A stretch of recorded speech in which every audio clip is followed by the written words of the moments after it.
본문 앞에 있는 3장에서는 성전을 구성하는 큰 뼈대에 대해 다뤘습니다. 낭실, 성소, 지성소, 즉 성전에 대해서 말했습니다. 오늘 본문에서는 그 성전을 구성하고 있는 성전 기구에 대해 설명하고 있습니다. 1절 말씀을 읽어보겠습니다. 솔로몬이 또 노수로 제단을 만들었으니 길이가 20규빗이요 너비가 20규빗이요 높이가 10규빗이며 솔로몬이 만든 놋제단에 대해 설명합니다. 길이와 너비가 20규빗이고요 높이가 10규빗입니다. 20규빗은 9m 정도 되고요 10규빗은 4.6m 정도 됩니다.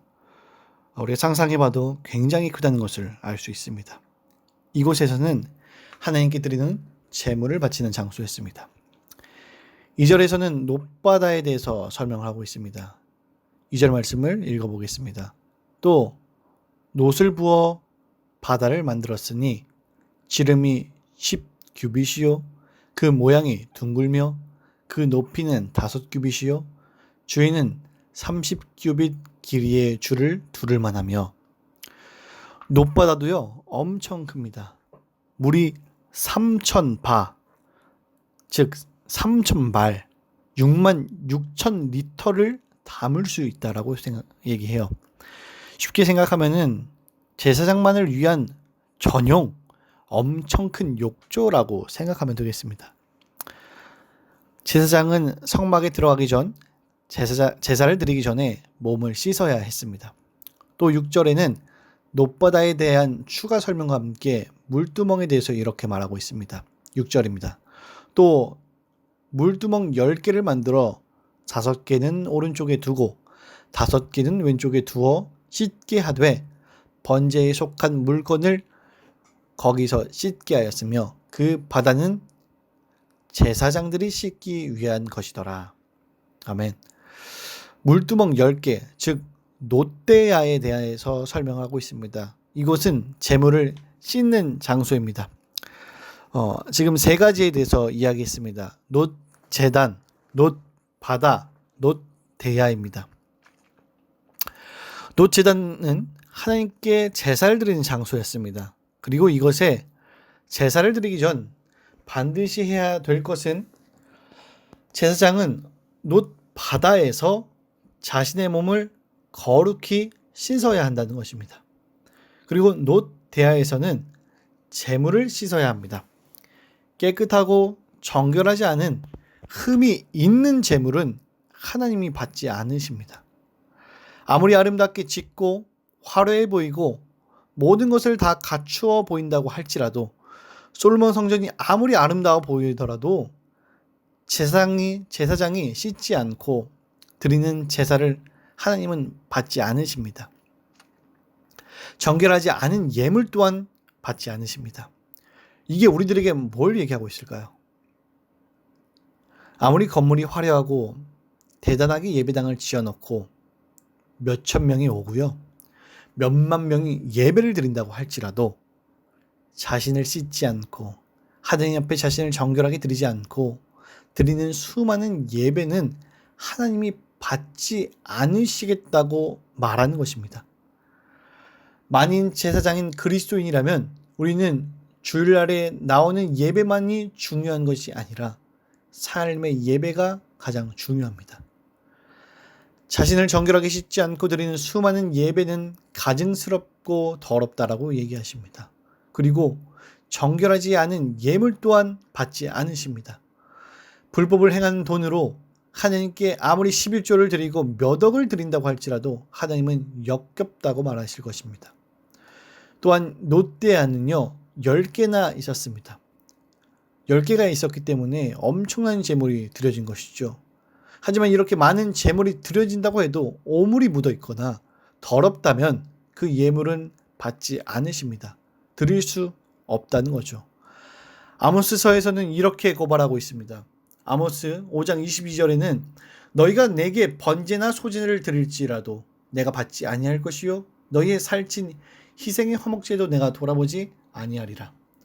삶으로 예배를 드리지 않고 자신을 정결하게 씻지 않고 재물 또한 불법을 행하고 남을 착취하며 드리는 수많은 재물을, 수많은 절기와 수많은 예배를 하나님은 받지 않으신다고 말씀하십니다. 한국교회의 가슴 아픈 사연들은요, TV를 틀면 곳곳에서 나오고 있습니다. PD 수첩의 단골이 된 지는 이미 오래입니다. 교회가 담임 목사의 것인지 교회가 장로의 것인지 알 수 없는 지경에 이르렀습니다. 교회는 하나님의 것입니다. 수많은 씻겨지지 않은 더러운 돈들이 오가며 교회의 성장에 함몰되어 있고, 그리고 함몰되어 가다 보니 침몰되어 가는 한국교회의 현실을 우리는 두 눈으로 목도하고 있습니다. 교회가 더 많은 돈을 벌려고 면죄부를 파는 것이 아니라 일상의 삶에 하나님의 공평과 정의, 즉 아모스가 그렇게 외쳤던 아모스 5장 24절에 오직 정의를 물같이 공의를 마르지 않는 강같이 흐르게 할지어다. 하나님 나라의 정신이 우리에게 다시 투영될 때입니다. 그럼 어떻게 우리가 일상으로서의 예배가 가능하겠습니까?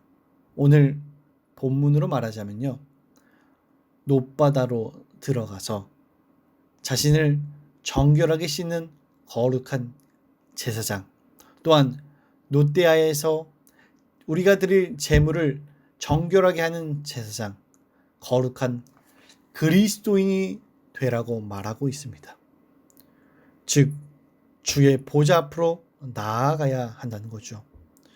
우리들의 연약함과 부족함을 인정하고 주님의 보혈로 씻겨야 합니다. 그의 힘을 붙들고 살아가는 것입니다. 우리에게 맡겨진 일이 바로 이것입니다. 여러분에게 오늘 하루에 어떤 환경이 주어질지 모르겠습니다. 이 새벽으로 시작해서 어떤 상황들이 우리에게 찾아올지 알 수 없습니다. 우리에게 주어진 상황이 어떻든지 그곳에서 그리스도인답게 살아가길 소망합니다. 나를 정결하게 들여서 삶으로 예배하고 오늘도 거룩한 성전으로서 이 땅에서 그리스도인이라는 복음서를 써내려가는 저와 여러분이 되길 축복합니다. 기도하겠습니다. 하나님, 오늘 제사를 드리는 성전 기구를 살펴보며 우리가 드리는 예배를 고민해 봤습니다. 제사장은 제사를 드리기 전 반드시 자신을 정결하게 씻어야 했습니다. 우리는 그리스도인이라는 제사장입니다. 우리가 드리는 예배만이 소중한 것이 아니라 삶으로의 예배를 회복하게 해주시고 나를 정결하게 씻어 하나님께 드릴 수 있는 우리들이 되게 하옵소서. 또한 우리가 드리는 제물도 씻기 원합니다. 불법을 행하며 드리는 가증스러운 예물이 아니라 하나님 나라의 공의와 정의를 실천할 수 있게 하옵소서. 윤리적으로, 도덕적으로 세상하고는 비교할 수도 없는 하나님 나라의 백성이 무엇인지 삶으로 보여주게 하옵소서. 새벽에 많은 기도의 제목을 가지고 나온 주님의 백성들 기억하시고 어떤 삶의 자리의 상황이 우리에게 닥칠지 모르지만 그 상황에서도 신실하신 하나님을 의지하며 그 자리에서 삶으로 예배하고 하나님을 바라볼 수 있는 믿음의 자녀들이 다 되게 인도하여 주옵소서. 예수님의 이름으로 기도합니다. 아멘.